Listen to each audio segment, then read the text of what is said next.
بسم اللہ الرحمن الرحیم۔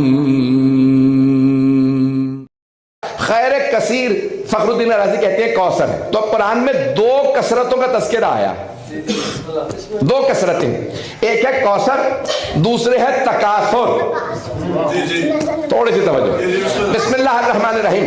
الہاکم التکاثر حتی زرتم المقابر کلا سوف تعلمون ثم کلا سوف تعلمون کلا لو تعلمون علم الیقین لترون الجحیم ثم لترونها عین الیقین ثم لتسألن یومئذ عن النعیم۔ 8 آیات ہیں بسم اللہ سمیت 9 مختصر آیات ہیں، مجھے ساری آیات کا ترجمہ نہیں کرنا، ابتدائی آیات سن لیجئے۔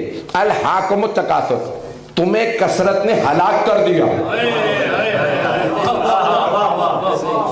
تو میں نے کہا تھا کہ حوالے دوں گا شیعہ مفسرین کے نہیں، کیونکہ مجھے جو بحث پیش کرنی ہے اس کے لیے بہت ضروری ہے کہ میں حوالہ دوں کسی بھی مستند۔ فخر الدین رازی بہت بڑا نام ہے۔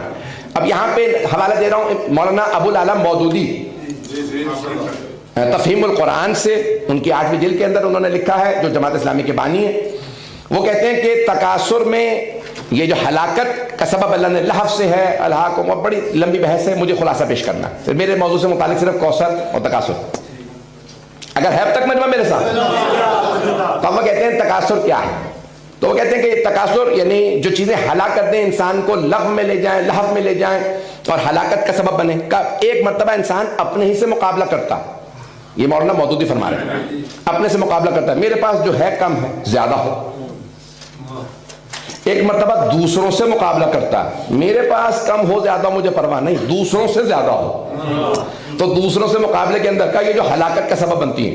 اور تیسرے پھر وہ کہتے ہیں کہ ایک انسان مقابلہ زیادتی اور کثرت کا نہیں کرتا، بلکہ تانا دینے کا اور جتلانے کا مقابلہ کرتا ہے، میں جتلا سکوں کہ میرے پاس کیا ہے۔ تو اب میں نے نہیں کہا ہے، لیکن مولانا مودودی فرماتے ہیں کہ 3 کثرتیں لوگوں کو ہلاک کر دیتی ہیں۔ توجہ، 3 کثرتیں ہلاک کر دیتی ہیں۔ دولت کی کثرت، انسان شہرت کی اور نام و نمود کی، عہدے کی، کرسی منصب، یہ چیزیں ہیں جو ہلاک کرتی ہیں۔ اب مجمع ہو اگر میرے ساتھ، تو میں نے ساری تمہید باندھی ہے جن جملوں کے لیے، تھوڑی سی توجہ کر لیجیے گا۔ تو گرامی 2 کثرتوں کا ذکر ہے قرآن کے اندر، ایک کوثر والی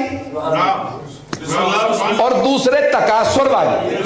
تکاثر میں بھی کثرت ہے، کوثر میں بھی کثرت ہے۔ کوثر والی کثرت خیر ہے، تکاثر والی ہلاکت ہے۔ تھوڑی سی توجہ، ابھی بھی سارا مجمع نہیں۔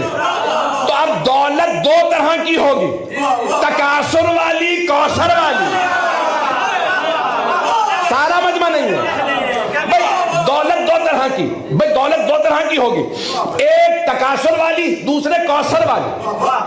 عہدہ، منصب، کرسی بھی 2 طرح کی ہوگی، تکاثر والی، کوثر والی۔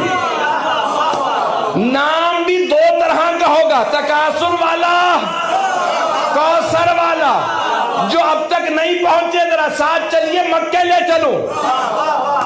مکے میں پیسے والوں کی کمی نہیں تھی، پیسے والے بہت تھے مکے میں۔ بھائی جب میں نے نام نہیں لیا تو پریشان کیوں ہے؟ مکہ بھرا ہوا تھا پیسے والوں سے، لیکن خالق کی نظر رکی تو حضرت خدیجہ کی دولت پہ۔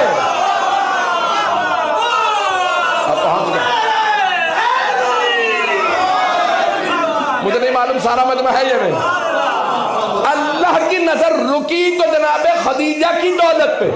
دولت تو اوروں کے پاس بھی تھی، لیکن وہ ساری دولت، وہ پیسہ تکاثر والا تھا، جناب خدیجہ کا پیسہ کوثر والا تھا۔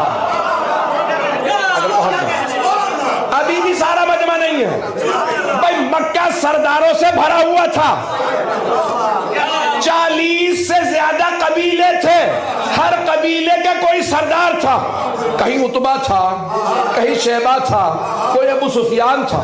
اللہ نے سارے سرداروں کو دیکھا، اس کی نظر رکی تو حضرت ابو طالب پہ۔